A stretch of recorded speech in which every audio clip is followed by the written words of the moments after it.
Ya semua guys, welcome back to Ruang Komik, masih bersama saya di sini, dan hari ini gua akan meyapping lagi. Kalau video ini bener uploadnya, ini akan menjadi yapping yang kedua setelah kemarin gua membahas Hersamen kalau nggak salah judulnya, Manhwa Hersamen. Hari ini gua pengen membahas Nano Machine. Karena kemarin atau tadi pagi ya, itu Nano Machine rilis di webtoon chapter 287 yang mana si Uiak muncul. Kalau di novel itu namanya Arkwui, ARKWUI. Itu muncul. Jadi buat yang baca novelnya tapi tidak baca komiknya, yang mana tidak masuk akal baca novelnya tapi tidak baca komiknya dulu. Pokoknya kan kalau si Arkwui ini muncul, artinya si Fengbo, si White Tiger itu sudah muncul juga. Si Spirit Beast, salah satu dari 5 Spirit Beast itu sudah muncul. Jadi posisinya si Chun Yoo-won kan ngajak kultus demonik pergi ke Changbai Mountain ini untuk ketemu si White Tiger atau Fengbo.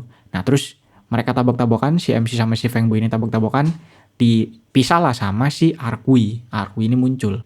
Sampai situ pokoknya komiknya ya. Nah namun di sini gue tidak mau membahas komiknya, sebenarnya gue pengen membahas novelnya yang sudah tamat. Yang sebenarnya sangat menarik untuk dibahas dalam artian yang buruk, akan gue jelaskan nanti.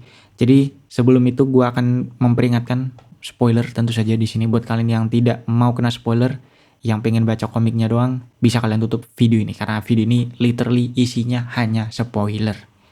Oke, gue cerita dulu ya.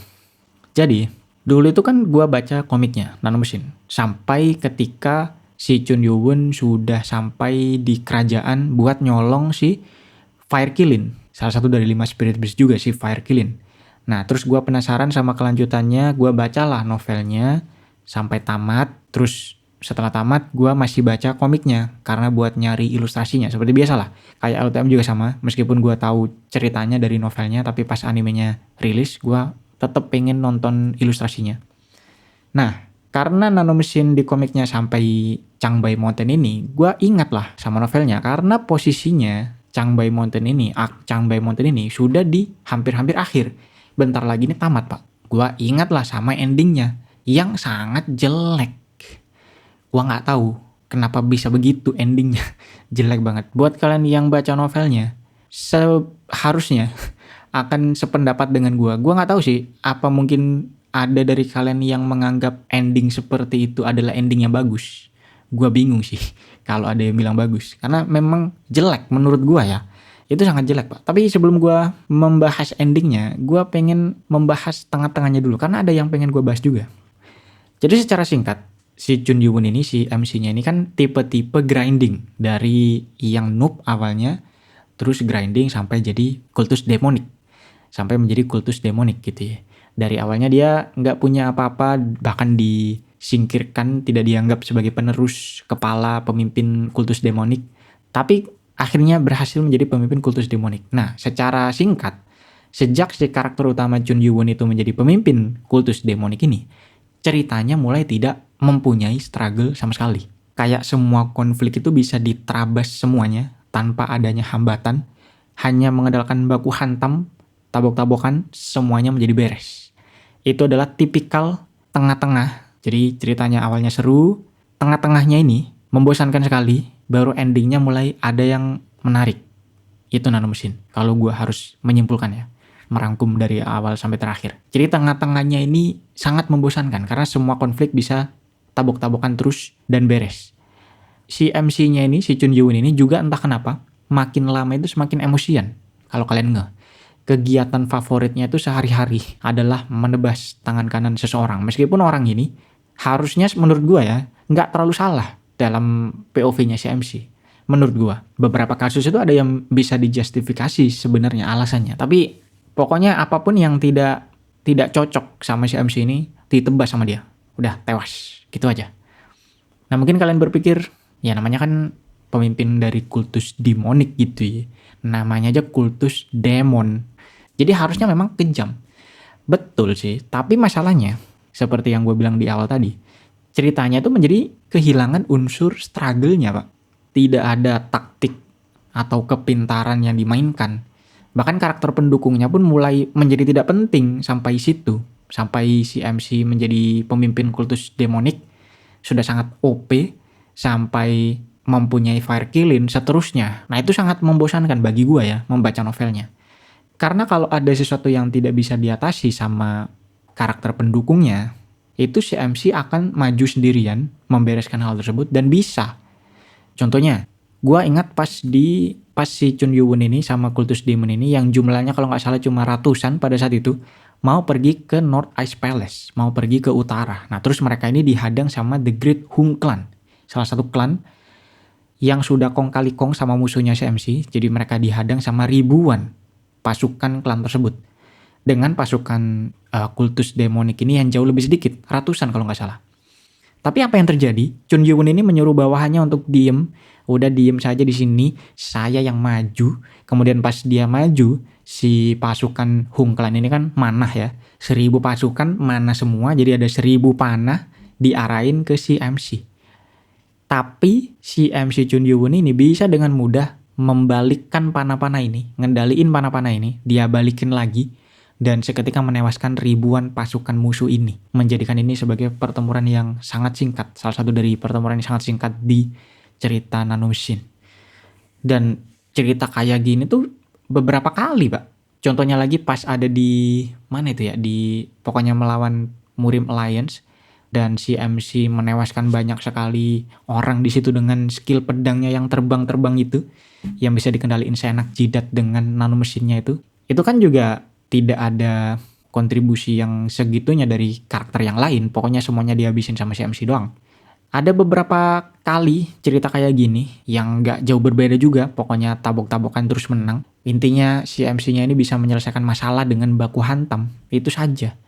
Ceritanya itu jauh lebih seru ketika si Chun Yoo Won masih belum menjadi pemimpin kultus demonik. Jadi seperti kata gue tadi, cerita Nanomachine ini kalau bisa dirangkum, itu awalnya seru, terus tengahnya itu membosankan, dan endingnya itu ada hal yang menarik, tapi di endingnya dieksekusi dengan sangat jelek. Nanti akan gue bahas setelah ini. Jadi pas si MC-nya ini masih noob, masih ada banyak musuh di dalam kultus demonik sendiri, masih belum keluar dari kultus demonik gitu ya, karena masih ada konflik internal, dia ini sama penerus-penerus lain. Itu kan seru, ada banyak teman-teman dia itu masih noob semua juga, jadi dia harus memutar otak, melawan musuh-musuh yang lebih kuat, ada yang lebih pintar juga. Jadi seru, meskipun pada dasarnya dia ini OP karena dikasih nanomachine, jadi belajarnya gampang, apa-apa ada bantuan nanomachine. Tapi ke-OP-an nanomachine ini dimanfaatkan dalam cerita menjadi cukup seru karena melibatkan strategi segala macam, bukan yang tabok-tabokan terus menang. Bukan yang kayak tengah-tengah cerita ini yang isinya cuma tabok-tabokan menang gitu doang. Nah di genre komik yang kayak gini, kita itu biasanya punya ekspektasi strategi. Musuhnya ini harus seru, musuhnya ini harus pintar, dan dikalahin sama strategi yang lebih pintar. Oke lah kalau temennya ini OP gitu ya, pihaknya si MC ini OP juga nggak apa-apa, tapi jangan yang tabok-tabokan terus menang. Si MC ini harus ada strateginya, harus ada struggle-nya. Nah terus pas masih noob ini, sebelum si MC jadi pemimpin kultus demonik, para karakter pendukungnya pun juga sangat berperan penting dalam cerita, dalam membantu si MC. Jadi kita itu ingat siapa aja karakter pendukungnya, bahkan ingat namanya meskipun nama-nama Korea itu gue nggak tahu kenapa nggak pernah ingat. Tapi kita bisa ingat dari jasa apa saja yang mereka lakukan, dari kejadian-kejadian apa yang melibatkan setiap karakter pendukung ini. Tapi setelah si MC jadi OP dan semua disikat sama dia, si karakter pendukungnya ini tidak punya porsi dalam cerita. Coba sebutin siapa aja karakter pendukung yang dulunya dekat sama si MC. Pas MC-nya ini sudah jadi pemimpin kultus demonik, terus keluar dari kultus demonik gitu ya. Maksudnya petualangan di luar kultus demonik, semua dia sikat. Coba sebutin siapa aja karakter pendukungnya.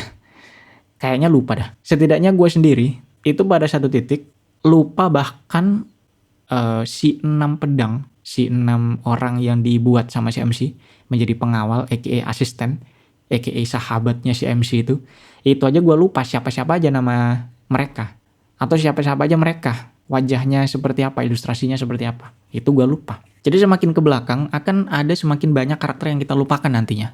Bukan karena ceritanya panjang dan kompleks, banyak karakter yang harus diperkenalkan baru gitu ya, karakter baru, bukan. Tapi karena memang mereka nggak penting, tidak punya porsi dalam cerita lagi. Makanya kita lupa. Para karakter yang keren-keren termasuk siapa gurunya si MC itu? Sensei-nya si MC itu, Life Guardian itu ya namanya siapa pokoknya. Itu kan orang yang kuat. Maksudnya sosok yang harusnya bisa dimanfaatkan dengan lebih bagus lagi. Salah satunya. Terus si Right Guardian, terus bapaknya si MC yang bernama Jun Yujong, itu gue ingat, yang sudah lama terbaring di tempat tidur karena ditabok sama si MC. Pas gue lupa sih ini ceritanya gimana, pokoknya ditabok sama si MC dan tidak sadarkan diri. Setelah sadar pun tidak dimanfaatkan ke dalam ceritanya, tiba-tiba menjadi bapak-bapak biasa saja yang ada di rumah. Padahal secara karakter saja sebelumnya kan bapaknya si MC ini merupakan top 5 martial artist ketika masih memimpin sekte demonik gitu ya. Tapi ternyata pensiun. Lalu ada cerita juga si kakeknya, si Chun Inji, itu kan ditemukan. MC-nya menemukan kakeknya yang telah lama menghilang, yang rupanya kemudian terungkap kalau dia telah tercuci otak segala macam oleh pihaknya musuh, yang kemudian untungnya juga bisa disembuhin sama si MC, dan udah, itu doang. Tidak ada pemanfaatkan karakter apapun dari Chun Inji nih. Chun Inji ini muncul menurut gua cuma untuk bridging ke masalah 5 Spirit Beast. Jadi si kakek-kakek ini, kakeknya si MC ini cerita kalau ada 5 Spirit Beast yang diburu sama pihak musuh, dan kalau sudah ngumpulin 5 itu ada mereka bisa mendapatkan keabadian segala macam, jadi kita harus menghentikan segala macam. Jadi si kakek ini hanya untuk bridging 5 Spirit Beast itu saja. Alhasil mereka pergilah ke Changbai Mountain ini, yang sampai sini yang arc-nya masih ongoing ini, ke Changbai Mountain, buat ngeanuin Spirit Beast yang terakhir, si White Tiger tadi, si Feng Bo tadi, yang di komik sudah muncul juga si Feng Bo. Setelah itu si kakek, si Chun Inji ini cuma ikut doang dalam perjalanan mereka, tanpa melakukan apapun yang penting. Ada sih nasihat-nasihat dikit, tapi maksud gue harusnya bisa lebih lagi gitu loh, memanfaatkan karakter pendukung ini. Bahkan kayaknya semua pasukan si MC itu nggak ada kerjaan juga dah, karena musuh mereka sudah diterabas semuanya sama si Chun Yuwen ini, yang sampai sini sudah sangat-sangat OP ya, karena sudah mendapatkan 4 kan dari 5 Spirit Beast. Jadi dari saat si MC menjadi pemimpin sekte demonik, ceritanya itu sudah tidak mempunyai struggle sama sekali. Kalau kalian sebenarnya banyak juga komik yang ada di situasi seperti ini, dimana MC-nya tuh begitu OP, sampai kalau nggak ada dia bahkan kayaknya mati teman-temannya ini, saking OP-nya si MC ini. Tapi di cerita yang bagus, ke-OP-an si MC ini kudu dibarengi sama kelemahan sesuatu yang bisa dieksploit. Gua ambil contoh, kalau kalian tahu komik Dungeon Odyssey yang Baby Dungeon apa ya sebutannya ya, pokoknya ada kehidupan permukaan, nah terus rupanya di bawah tanah itu ada monster-monster. Satu saat si manusia-manusia ini ada yang diculik masuk ke bawah tanah, nah terus MC ini adalah salah satu yang bisa keluar dari situ, tapi keluarnya udah gede, jadi menghabiskan waktu di bawah tanah, gedenya itu di bawah tanah dengan monster-monster. Namanya itu baby apa gitu ya, gua rada lupa istilahnya sih, tapi itulah komik yang itu pokoknya ya.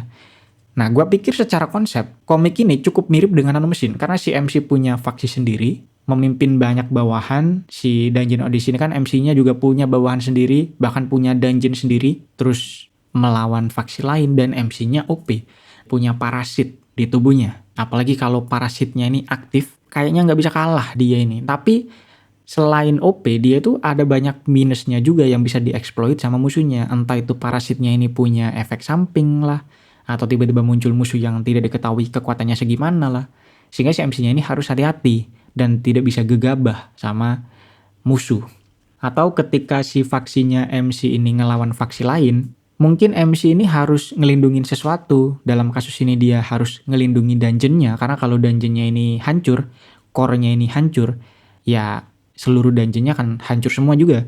Jadi se-OP apapun MC-nya, kalau dia maju sendirian dan dungeonnya ini ditinggal gitu doang, ya akan disikat dari belakang dan akan kalah juga. Makanya dia harus hati-hati dan pakai strategi bagaimana biar aman gitu ya. Segimanapun OP-nya si MC ini masih ada strateginya. Kalau udah kayak gini, akan ada banyak cara buat ngemanfaatin karakter pendukungnya. Karena kan ada sesuatu nih yang bisa dieksploit gitu ya. Ada bolongnya nih. Harus ada yang jaga bolong ini. karakter pendukungnya masuk lah. Ada yang perannya ini, ada yang perannya itu, ada yang kudu mantau ini, kudu mantau itu, dan sebagainya. Bahkan kalau kalian baca Dungeon Odyssey, tikus-tikusnya itu kan punya cerita sendiri bahkan yang kita ikuti, dan menurut gua rada seru juga sih. Padahal harusnya tidak dibuat cerita pun, ya ini tikus pak, maksudnya bukan karakter yang punya nama gitu loh. Tapi ternyata si penulisnya membuat ada sebuah cerita, harus ada satu sosok yang punya nama dari tikus-tikus ini, dan menceritakan internal mereka, bagaimana ditunjukkan mereka punya konflik internal, terus pecah menjadi dua kubu, terus ada yang perang saudara dan sebagainya. Itu seru pak, meskipun gak ada hubungannya dengan CMC ya, tapi kayak ada nih kejadian ini gitu. Kita akan mempunyai perasaan itu, oh ternyata ada ya kejadian kayak gini di pihaknya CMC, itu seru. Komik-komik yang genre-nya kingdom building, gua bisa mengatakan kingdom building, kayak Nanomachine ini kingdom building ya, yang punya faksi sendiri, itu harusnya seseru ini, harus memanfaatkan karakter pendukungnya. Kalau si karakter pendukung ini tidak dimanfaatkan, akan ada pertanyaan, buat apa faksinya ini? Kalau tidak ada gunanya ya kenapa dibuat ada faksi? Kenapa tidak MC-nya ini dibuat jalan sendiri kalau memang faksinya ini tidak digunakan gitu loh. Entah itu dia keluar atau diusir dari kultus demonik pas masih noob, terus berpetualang sendiri, terus naik level, terus menguasai dunia sendirian. Atau mungkin nanti balik lagi ke kultus demonik buat balas dendam karena telah diusir atau sebagainya gitu ya. Pokoknya kalau nggak guna ini faksinya, lebih baik menurut gua dibuat jalan sendiri MC-nya. Contohnya kayak Reaper of Drifting Moon yang si assassin. Dia kan sangat-sangat OP, nggak ada yang bisa ngalahin dia sebagai seorang assassin. Tapi dia jalan sendiri, dia nggak punya faksi. Kalaupun dia kenal sama orang, ya dia itu cuma kebetulan ketemu sama si orang ini dan melakukan interaksi. Orang ini pun bukan sebagai sidekick gitu ya, bukan sebagai karakter pendukung yang harus ada di sisinya si MC. Cuma orang lain biasa aja. Jadi kalau si orang ini nanti dimanfaatkan lagi, ya oke. Tapi kalau tidak dimanfaatkan lagi, hilang begitu saja, ya tidak apa-apa. Karena anggapannya dia itu cuma orang lewat yang kebetulan berinteraksi dengan si MC-nya. Bukan termasuk faksinya si MC yang harus berkaitan dengan si MC. Gitu ya. Atau contoh lagi, anime Overlord. Kurang OP apa sih Momonga, si Ainz itu. Bawahannya dan faksinya pun kurang OP apa. Itu bisa menguasai dunia dalam jentikan jari gitu ya. Tapi ceritanya nggak cuma fokus ke si Ainz doang. Ada bawahannya yang ngurus ini, ada bawahannya lain yang bikin konspirasi itu. Bayangin kalau Ainz ini mikir sendiri, Ainz yang maju sendiri, bikin konspirasi sendiri, ya nggak seru jadinya. Nah balik ke Nanomachine, untungnya di sekitaran sini, di chapter 200-an ini, 280-an ini, ketika si MC-nya sampai ke Changbai Mountain dan ketemu sama Fengbo, ketemu sama si Arkui, itu akan masuk ke ending. Maksudnya mulai menuju ke ending lah. Ke masalah baru yang cukup seru. Ada pembahasan baru, tidak tabok-tabokan doang. Karena di sini akan mengungkap misteri Nanomachine. Terus siapa sosok orang yang dari masa depan yang ngasih Nanomachine-nya, itu akan diungkap di sini. Apa sudah diungkap ya di awal-awal dulu ya? Gua lupa sih, tapi itu akan diungkap. Terus masalah alur waktu yang kacau karena si MC dikasih Nanomachine ini akan disinggung juga. Dan sosok Blade God yang selama ini tidak pernah muncul, cuma ada di spill-spill doang gitu ya. Ada muncul sedikit-sedikit doang, sekelibet doang. Itu akan muncul di sini secara penuh dan akan melawan si MC. Nah, sampai sini akhirnya seru pak ceritanya. Pas gua baca novelnya pun bagian ini adalah bagian yang seru-serunya setelah konstan membosankan cukup lama. Sampai sini, akhirnya mulai seru. Tapi bukan ini yang akan menjadi pembahasan gue tidak akan men-spoiler sebanyak itu tentang bagian ending ini. Masalah Nanomachine, masalah waktu itu, kalian baca sendiri saja. Gue pengen membahas beberapanya saja. Salah satunya adalah si Blade God. Dimana Blade God ini kan secara lore ya, secara kisah, itu sudah ada sejak zamannya si Chunma. Atau leluhur sekte demonik, kultus demonik. Kemudian dirumorkan Blade God ini hilang begitu saja dan nantinya akan terungkap kalau hilangnya si Blade God ini akan ada hubungannya dengan alur waktu juga. Nah, sayangnya ketika plot ini mulai seru dengan munculnya manusia dari masa depan, adanya polisi yang mengatur alur waktu, sampai pertempuran dengan Blade God. Kan nanti Blade God ini akan ketemu dengan CMC dan akan tempur-tempuran juga seperti biasa. Sayang sekali karakter Blade God ini ternyata tidak sebagus atau seepik yang diceritakan selama ini. Selama ini tuh ada banyak sekali kisah tentang Blade God yang sangat misterius. Seberapa OP dia, menjadi yang nomor satu, faksi yang dia pimpin pun juga sangat kuat dan sebagainya, sampai karakter-karakter penting itu takut gitu ya sama dia. Meskipun MC nggak pernah tahu dia seperti apa, nggak pernah muncul, nggak pernah ketemu sama si MC, muncul pas di akhir-akhir cerita saja setelah ini. Jadi tentunya Blade God ini sangat keren dong ya, secara karakter building itu harusnya dibuat dengan epic. Paham gak sih? Ini bos terakhir nih, gitu ya. Nah ternyata tidak. OP sih iya, tapi sebenarnya cupu pak. Pas Blade God muncul, terus dia menyadari bahwa sosok Chun Yun ini sudah terlalu kuat untuk dia atasi. Rupanya dia berencana untuk pergi ke alur waktu yang berbeda, di mana si MC ini masih noob dan menguasai alur tersebut. Jadi di sini gue dikejutkan dengan ternyata Blade God ini sosok yang tidak mau usaha, gitu ya. Secupu itu. Padahal secara karakter buildingnya, secara lore-nya, asumsi gue itu menjadi penasaran seberapa kuat si Blade God ini. Tapi ketika gue tahu rupanya dia menggunakan jalan pintas untuk pindah waktu segala macam, untuk memperkuat diri, bukan dari usaha sendiri gitu ya, dan mengalahkan si MC-nya juga tidak mau di universe tersebut karena terlalu kuat dan sebagainya. Kecewa lah saya. Rupanya tidak sekeren itu ternyata si Blade God ini. Padahal pandangan gue, Blade God ini sosok yang keren, yang menguasai dunia gitu ya. Ternyata penuh tipu daya dan cupu sebenarnya. Tapi ini subjektif sekali sih sebenarnya. Sebenarnya nggak apa juga sih villain seperti ini. Tidak ada salahnya juga. Tapi menurut gue, ini tidak seru. Villain bos terakhir seperti ini tuh tidak seru. Nah kemudian, yang akan menjadi fokus utama video ini adalah keabsurdan endingnya yang sekaligus akan menutup ceritanya, di mana ceritanya si MC ini kan ketemu sama Blade God, singkat cerita ya. Terus tabok-tabokan lah di situ, terus Blade God ini kalah segala macem dan dia berencana untuk pindah waktu. Jadi dia naik ke kendaraan waktu yang dia begal dari polisi. Jadi ada polisi waktu gitu yang khusus memanajemeni waktu.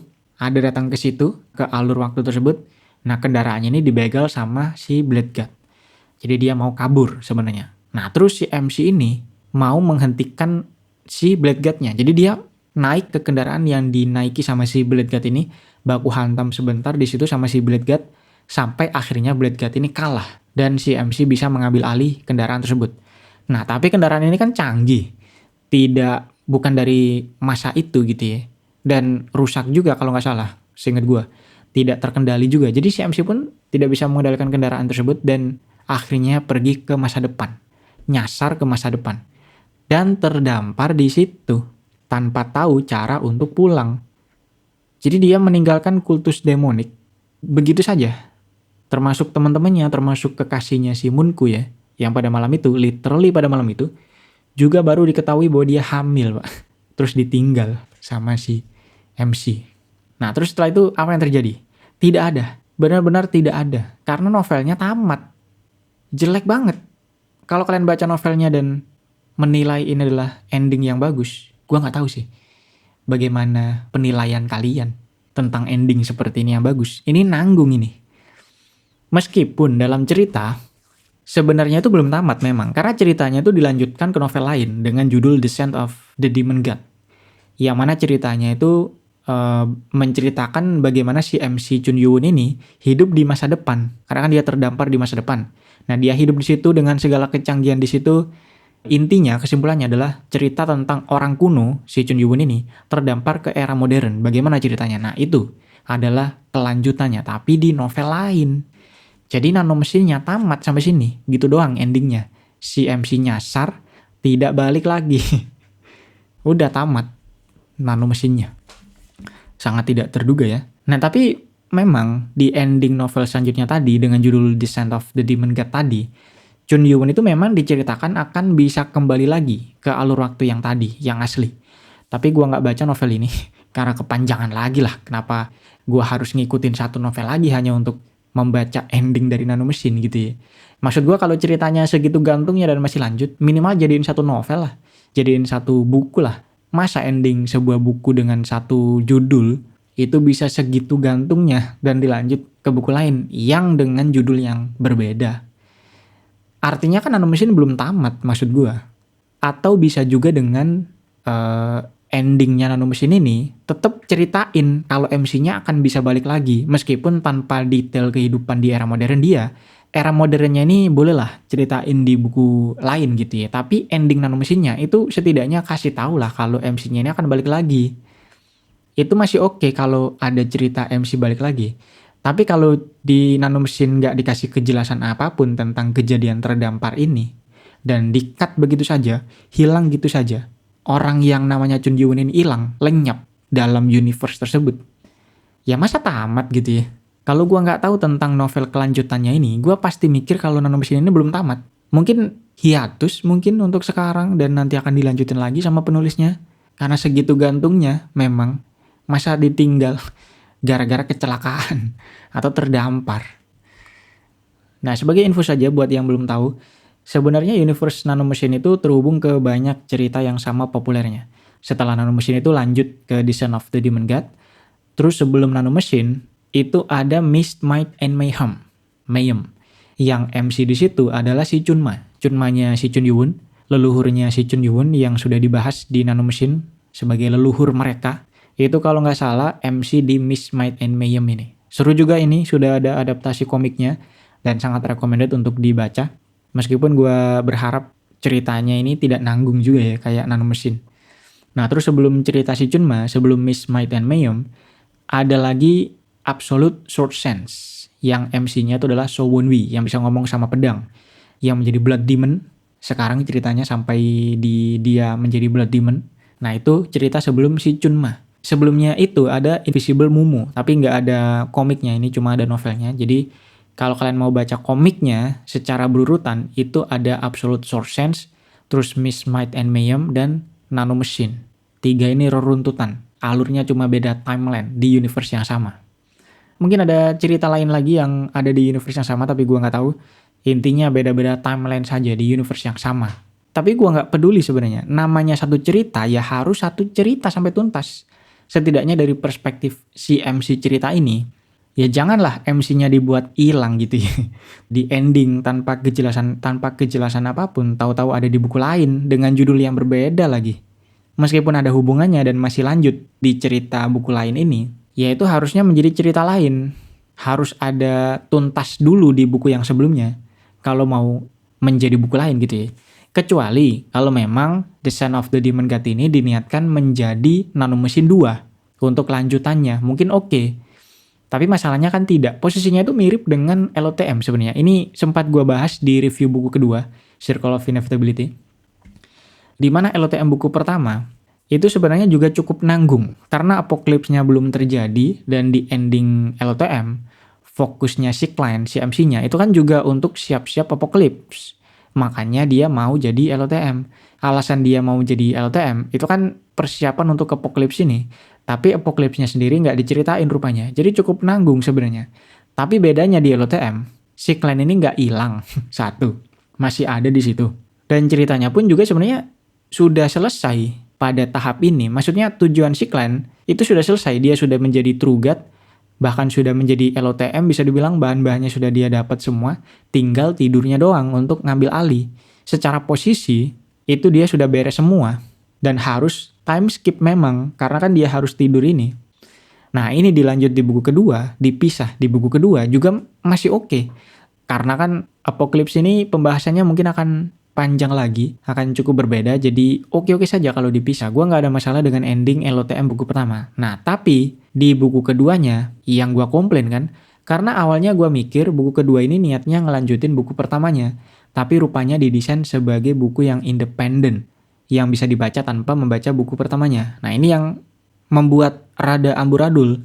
Jadi terlalu ngulang lah, terlalu bertele-tele lah, dan sebagainya, yang sudah gue bikin reviewnya di video Choi ya, Circle of Inevitability. Ini sama kayak Nanomachine. Kalau desainnya memang ada 2 buku, Nanomachine terus lanjutannya Nanomachine 2 gitu ya. Nah itu oke lah. Si MC hilang dipotong di situ oke lah. Meskipun nggak oke juga sih sebenarnya, jelek juga. Tapi kalau memang diniatkan ada lanjutannya, masih rada bisa diterima. Tapi kalau lanjutannya ini diniatkan menjadi cerita yang independen, ya jelek jadinya. Harusnya kalau bisa, adaptasi komiknya ini dilanjut terus aja jadi satu cerita Nanomesin gitu ya. Nanomesin ini membahas novel Nanomesin dan novel The Son of the Demon God. Biar gak gantung juga. Tapi gak bisa juga sih. Ceritanya jadi terlalu panjang dan terlalu berbeda kalau jadi satu komik. Iya, terlalu berbeda sih memang. Karena yang satu temanya muri-muriman, martial art gitu ya. Yang satu, asumsi gua belum baca sih, tapi asumsi gua adalah modern-modernan di dunia modern. Jadi memang cukup kontras secara tema. Mungkin bagusan solusi gue yang tadi, setidaknya Nanomesin itu kasih tahu di endingnya kalau si Chun Yuun ini bisa balik lagi gitu loh. Masalah cerita pas dia era modern itu dipisah jadi buku yang berbeda, ya itu nggak masalah. Tapi intinya di Nanomesin ini kasih tahu kalau Chun Yuun ini balik lagi dan selesaikan ceritanya Nanomesin, nggak nanggung begitu, gitulah. Sebenarnya Yeping kali ini itu saja sih. Gua pengen cerita saja kalau saya tidak suka dengan ending seperti itu. Bahkan tengah-tengah tadi yang gua bilang sangat membosankan tadi, itu sebenarnya oke-oke aja. Maksudnya secara cerita, itu banyak cerita yang lebih jelek dari Nanomesin. Secara ngebosenin gitu ya. Banyak cerita yang tabok-tabokan saja isinya, tidak ada seru-serunya sama sekali. Nanomesin ini oke lah. Kebosanan ceritanya itu cuma ada di tengah-tengah doang dan nggak terlalu lama, tidak terlalu memakan porsi yang banyak. Masih oke sebenarnya, tidak yang gue bilang jelek, sejelek itu enggak, tapi gue nggak suka gitu aja karena temanya tidak cocok. Kingdom building harusnya faksinya dimanfaatkan sebisa mungkin, bukan yang MC-nya tabok-tabokan sendiri gitu. Secara apa ya, secara nilai itu harusnya masih oke-oke saja. 6, 7 masih bisa. Si part yang ngebosenin ini tadi. Tapi gue gak suka gitu aja. Tapi endingnya ini memang benar-benar saya tidak suka. 0 dari 10. 1 dari 10 itu pun terlalu baik. 0 dari 10. Terlalu nanggung Pak. Tidak ada cerita yang harus. Tidak ada cerita yang bisa di-endingkan sepatah itu. Itu sajalah. Daripada Nanomesin, gue sebenarnya lebih tertarik dengan cerita yang sebelum-sebelumnya, yaitu si Mist, Might and Mayhem tadi.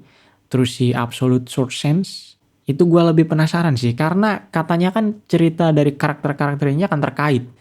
Si MC dari Mist, Might, Mayhem, MMM, MC dari cerita 3M ini kan si Chunma. Iya, mana gue itu sangat favorit dengan Chunma di Nanomesin. Sebelum gue tahu kalau MC di situ adalah Chunma, itu gue sangat cukup kagum dengan Chunma yang menjadi legenda gitu loh di kultus demonik ini. Sebagai leluhur kultus demonik. Dan Heavenly Demon pertama kalau gak salah ya. Statusnya itu apa ya? Heavenly Demon pertama. Yang kedua kan si Chun Yuun. Jadi Chunma ini sudah melekat sekali ketika kalian baca Nanomesin. Nah sekarang gue lebih penasaran ngikutin Chunmanya. Rupanya ada novelnya, ada komiknya. Jadi gue baca itu komiknya Mist, Might and Mayhem 3M ini. Untuk sekarang sangat seru ternyata. Dia sangat OP tapi OP-nya itu bukan hanya dalam hal kekuatan saja tapi dalam hal kepalanya juga sangat pintar. Jadi banyak strategi, bukan kayak Chun Yuun yang tabok-tabokan doang, ada strateginya si Chunma ini. Untuk sekarang masih seru komiknya dan gue bahkan tidak mau baca novelnya karena gue pengen menikmati keseruan ini dengan ilustrasi di komiknya. Seseru itu Pak. Sedangkan sebelumnya lagi kan ada Absolute Sword Sense ya. Si So Won-wi yang bisa ngomong sama pedang. Itu juga seru. Kebetulan gue baca juga. Gue bookmark juga. Ini 2 komik yang rupanya dalam satu universe yang sama. Seru-seru rupanya ya. Penulisnya ini gue belum browsing sih siapa namanya. Tapi seru-seru ini ceritanya si orang ini. Tapi itulah Yeping gue hari ini tentang Nanomesin. Entah kalian kecewa juga atau tidak ya mendengar ending yang seperti itu. Mungkin ada dari kalian yang suka dengan ending seperti itu. Coba kalian kasih tahu di kolom komentar di bawah. Untuk yang sudah baca novelnya ya. Itu semoga bisa menghibur waktu luang kalian. Jangan lupa like dan subscribe. Bisa beliin kopi juga di deskripsi. Ada link Saweria di deskripsi. Terima kasih yang sudah mau ngopi. Tapi tidak akan gue bahas di sini. Mungkin ada di video LOTM karena biasanya ada pembahasan ada pertanyaan tentang LOTM di situ. Oke. Sampai jumpa di video selanjutnya. Adios.